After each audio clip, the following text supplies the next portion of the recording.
اشرح لي صدري ويسر لي امري واحلل عقدة من لساني يفقهوا قولي سبحانك لا علم لنا الا ما علمتنا انك انت العليم الحكيم. الحمد لله رب العالمين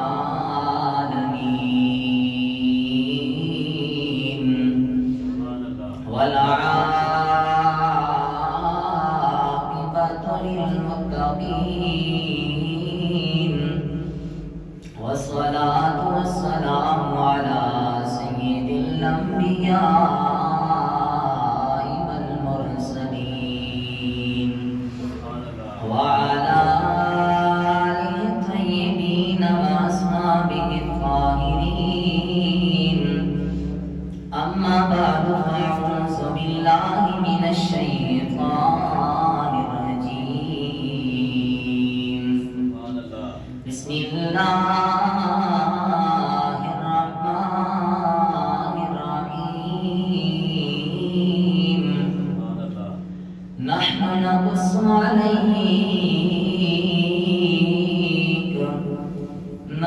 نقص عليك أحسن القصص بما أوحينا إليك هذا القرآن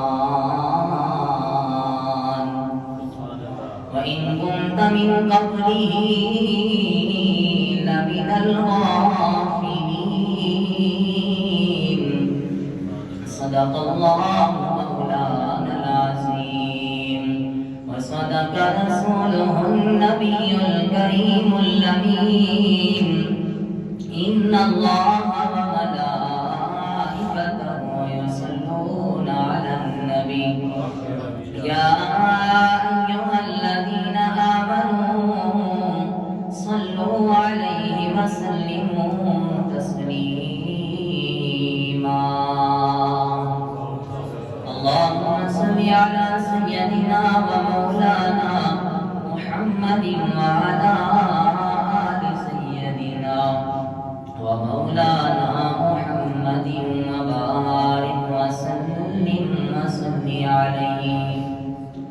حمد بےحد ور خدائے پاک را آنکھ ایمان داد مشتے خاک را کہ محمد سے وفات نے تو ہم تیرے ہیں. یہ جہاں چیز ہے کیا لوگو قدم تیرے ہیں. حضرات محترم، آج کے جمعۃ المبارک میں بہت ہی ایک پیارا واقعہ، ایک قصہ، جس قصے کو، جس واقعے کو اللہ تبارک و تعالی نے اپنے قرآن میں بیان فرمایا اور حسن کی نگری کے تاجدار حضرت جناب سیدنا یوسف علیہ السلام آپ کے حوالے سے آپ کا جو قصہ قرآن کریم کے اندر اب تعالیٰ نے بیان فرمایا ہے، آج کی جمعۃ المبارک میں حضرت یوسف علیہ السلام کا یہ واقعہ قرآن اور احادیث کی روشنی میں بیان کروں گا.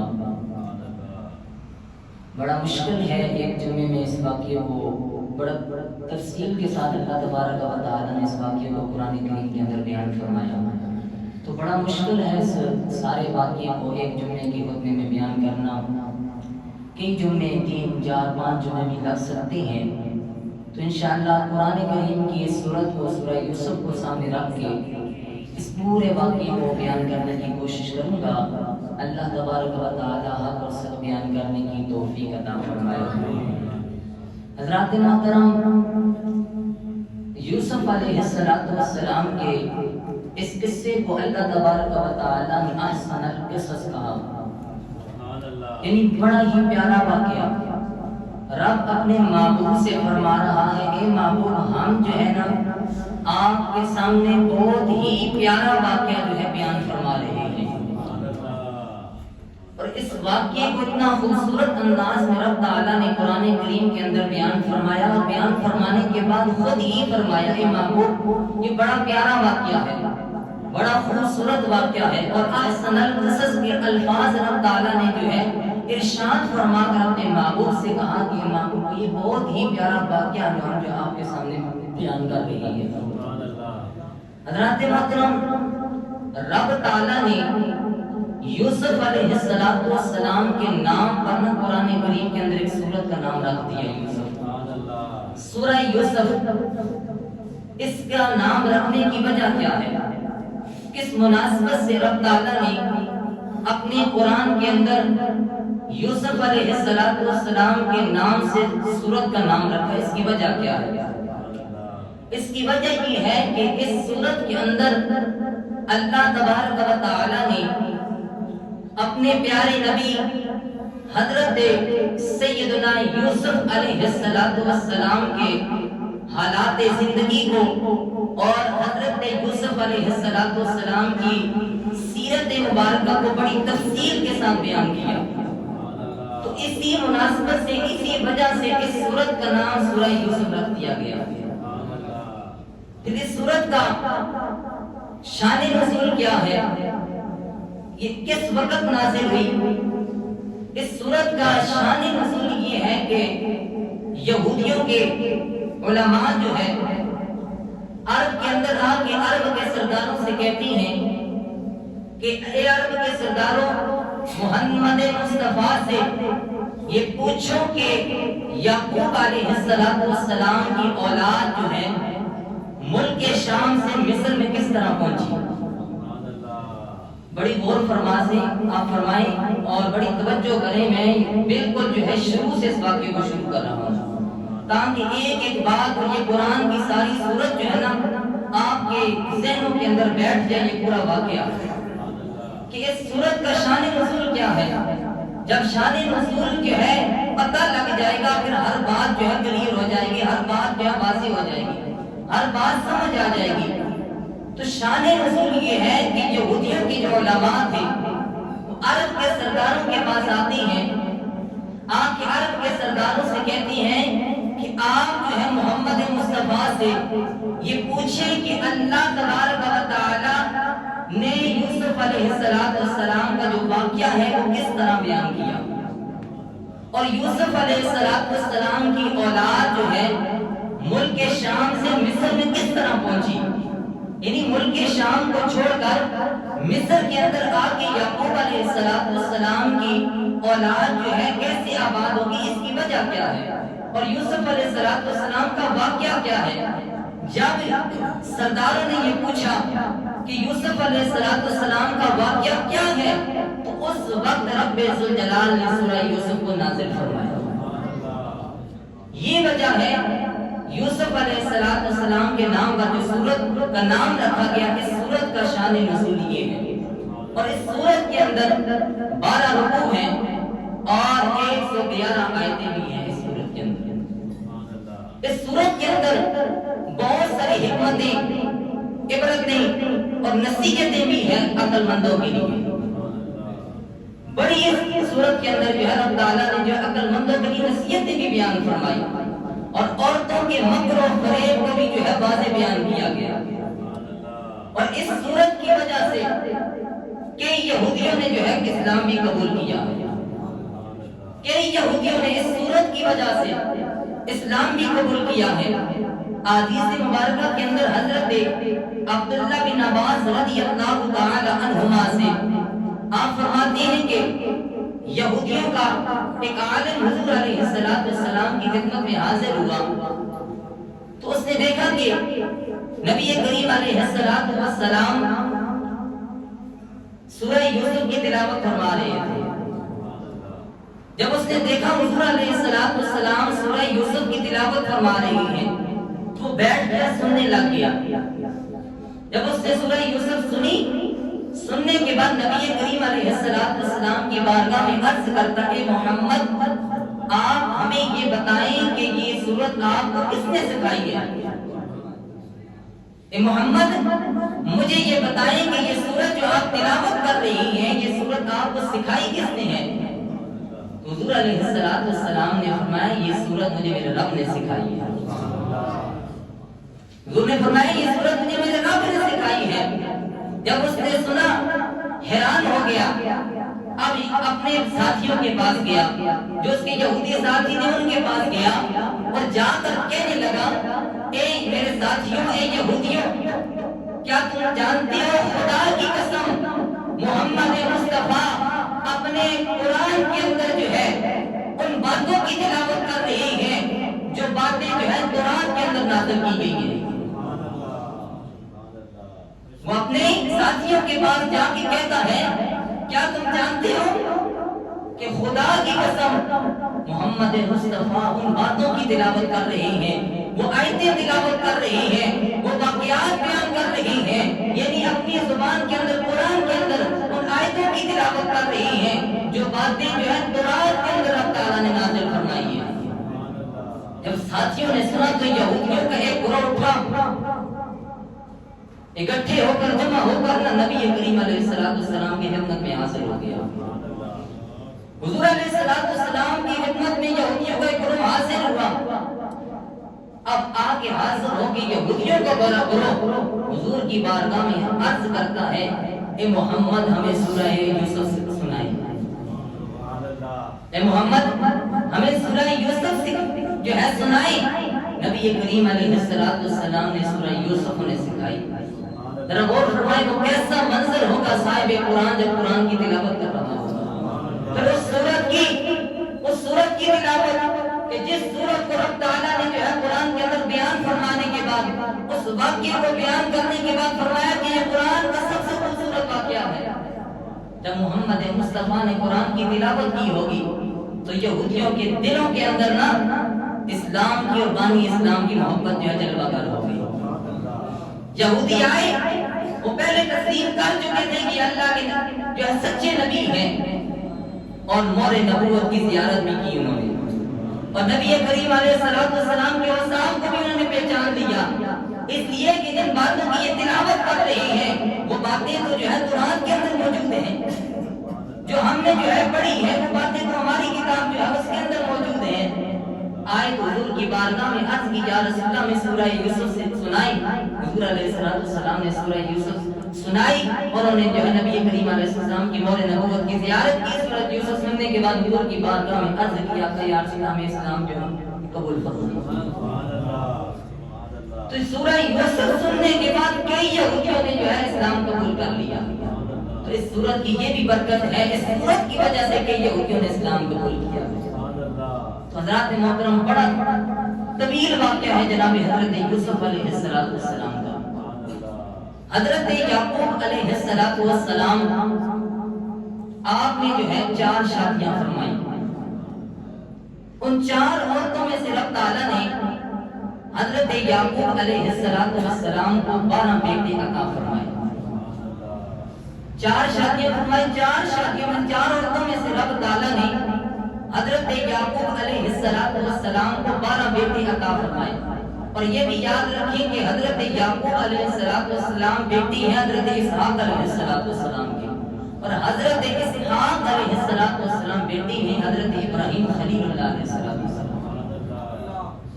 تو حضرت یعقوب علیہ السلام نے 4 شادیاں فرمائی اور 2 جو ہے سکی بہنیں حضرت یعقوب علیہ السلام کے نکاح میں آئیں۔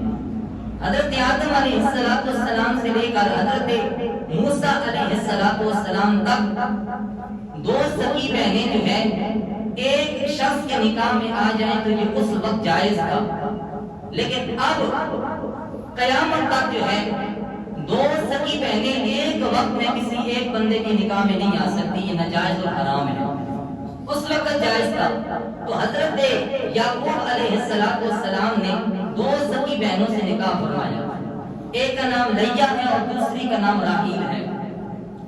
تو یوسف علیہ حضرت یعقوب علیہ السلام نے جب راحیل سے نکاح کیا تو اللہ تبارک و تعالی نے راحیل کے بطن سے حضرت یوسف علیہ السلام کو پیدا فرمایا، اور دیگر جو آپ کی 3 بیویاں ہیں ان میں سے رب تعالیٰ نے 10 بیٹے عطا فرمائے، اور راہیل جو آپ کی جو بیوی ہے اس سے اللہ تبارک و تعالیٰ نے 2 بیٹے عطا فرمائے، ایک یوسف علیہ السلام اور دوسرے جو ہے بنیامین۔ یہ حضرت یوسف علیہ السلام کے سگے بھائی ہیں۔ سب سے آخر میں بنیامین پیدا ہوئے اور اس سے پہلے حضرت یوسف علیہ السلام پیدا ہوئے۔ تو جب حضرت یوسف علیہ السلام 2 سال کے ہوئے، بنیامین پیدا ہوئے، تو حضرت یوسف علیہ السلام کی والدہ راہیل جو ہے آپ کا انتقال ہو چکا تھا۔ تو حضرت یعقوب علیہ السلام اپنے بیٹے یوسف سے بڑا پیار کرنے لگے۔ اس کی کئی وجوہات ہیں، دیگر بیٹوں سے بھی بڑھ کر جو ہے نا حضرت یوسف سے پیار کرنے لگے۔ اس کی علماء کرام نے کئی وجوہات لکھی ہیں۔ سب سے پہلی وجہ یہ ہے کہ جب حضرت یوسف علیہ السلام پیدا ہوئے تو حضرت یعقوب علیہ السلام نے اپنے بیٹے یوسف کی پیشانی میں نور نبوت دیکھا کہ یوسف علیہ السلام کی پیشانی میں نور نبوت چمک رہا تھا۔ تو یعقوب علیہ السلام نے دیکھا، خوش ہوئے، اور دوسری پیار کی وجہ یہ تھی کہ حضرت یوسف علیہ السلام کو رب نے بڑا حسن عطا کیا تھا اللہ نے حضرت یوسف علیہ السلام کو۔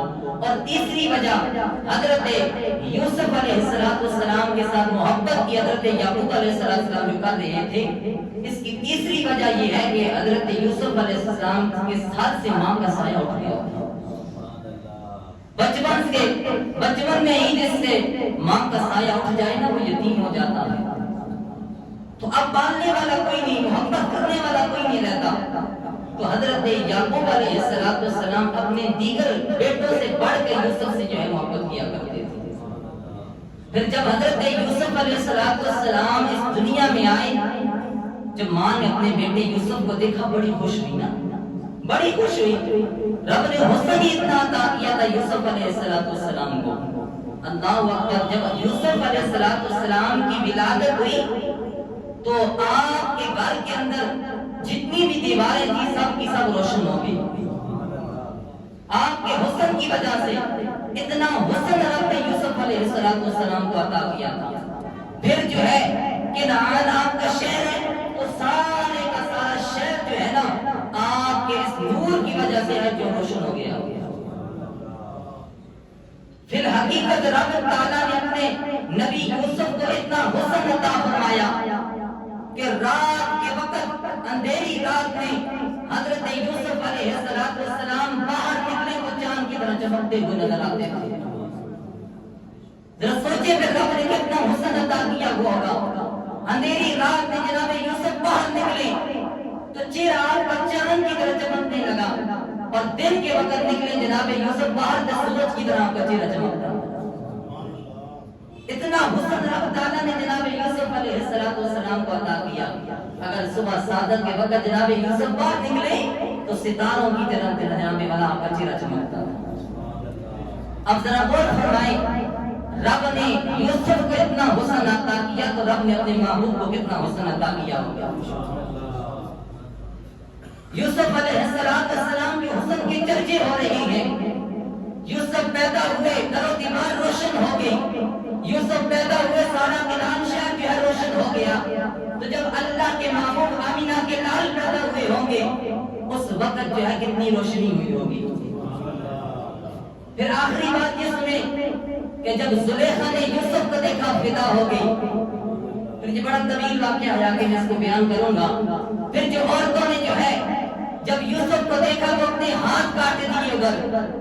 ادھر جب جو بھی محمد مصطفیٰ کو دیکھتا ہے محمد مصطفیٰ پر قربان ہو جاتا ہے، اپنے بچے بھی قربان کرنے کے لیے تیار ہو جاتا ہے، اپنی جان بھی اپنا مال بھی سب کچھ محمد مصطفیٰ کی ذات پر قربان کرنے کے لیے تیار ہو جاتا ہے۔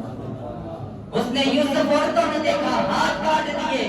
ادھر محمد مصطفیٰ کا جو بھی حسن دیکھتا ہے، جو ایک پہلی بار محمد مصطفیٰ کی ذات کو دیکھتا ہے، وقتہا کا چہرہ دیکھتا ہے، اپنا سب کچھ محمد مصطفیٰ کی ذات پر قربان کرنے کے لیے تیار ہو جاتا ہے۔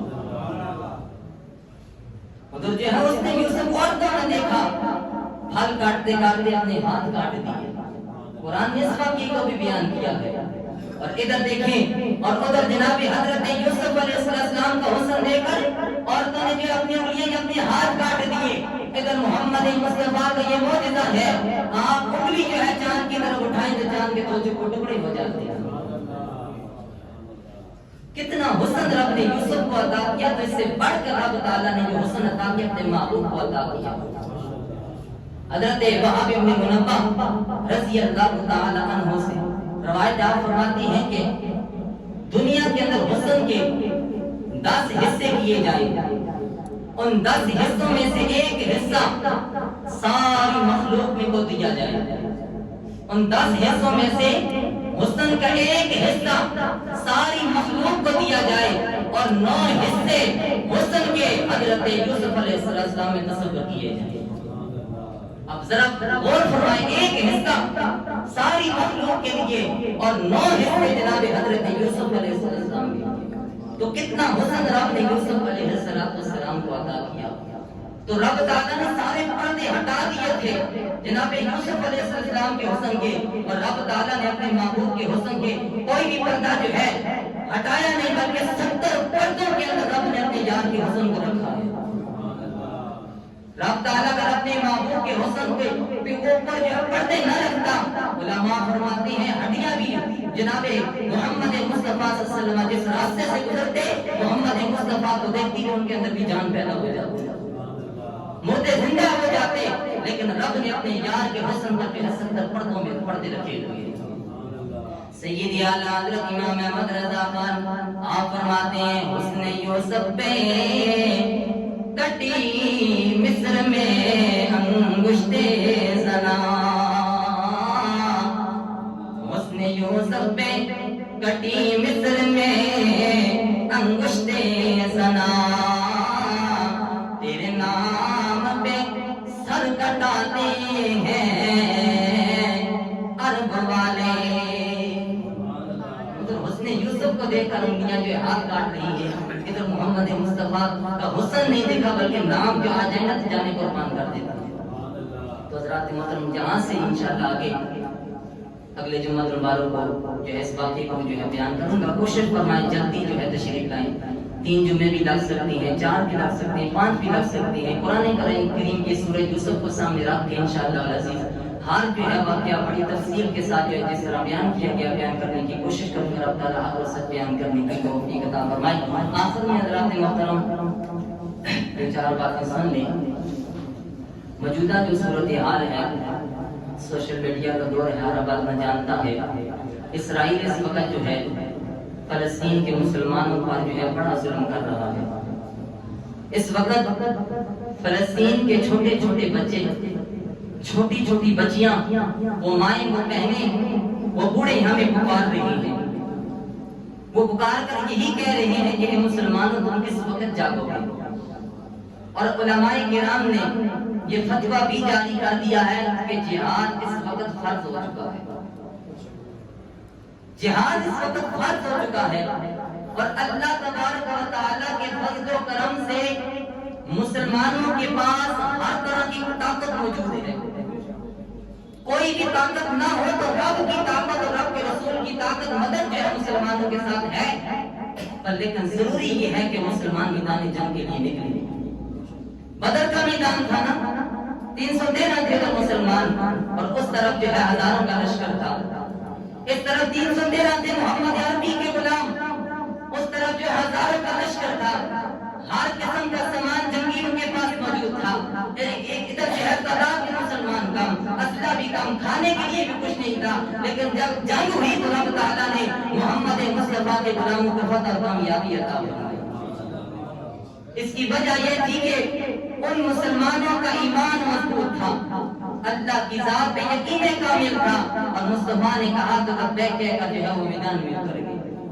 اس وقت ہمارے پاس ہر چیز موجود ہے, ہر اسلحہ موجود ہے, لیکن اس وقت ہمارے ایمان کمزور ہے. ہر طاقت ہمارے پاس موجود ہے. اب جہاد کے لیے سب سے پہلے جو حکمران جو ہے یہ اعلان کریں گے. یہ وقت کا جو حاکم ہوتا ہے اس پر ضروری ہوتا ہے کہ یہ جو ہے جہاد کا اعلان کریں.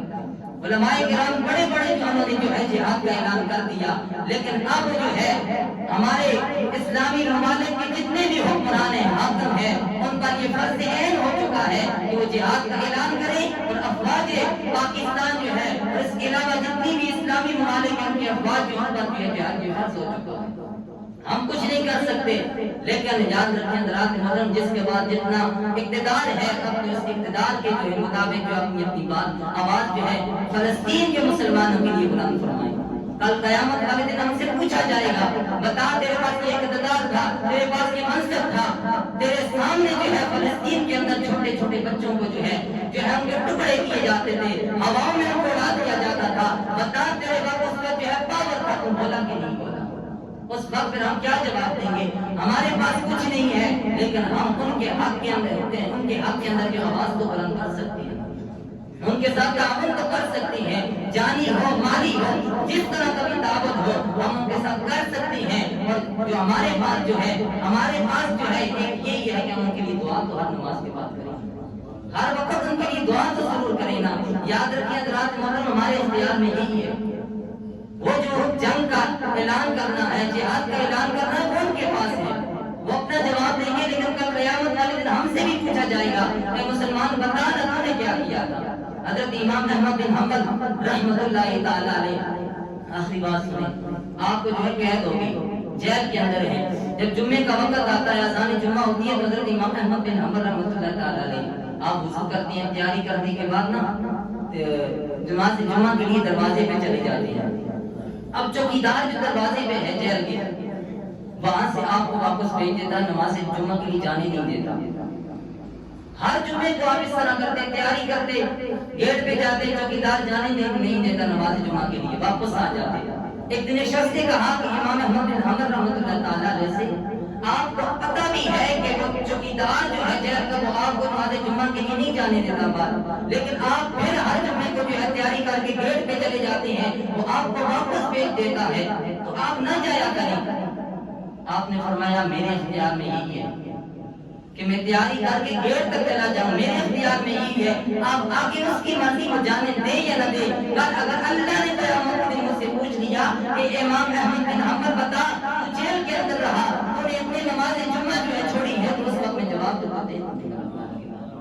تو اب ہماری اختیار میں یہ ہے کہ ہم جو ہے اسرائیل کی جتنی بھی مصنوعات ہیں ان کا بائیکاٹ کریں، اور کچھ نہیں کر سکتے، بس کم از کم اس طرح ان کو کمزور کر سکتے نا، ان کی کوئی بھی چیز بھی اپنے استعمال میں نہ لائیں۔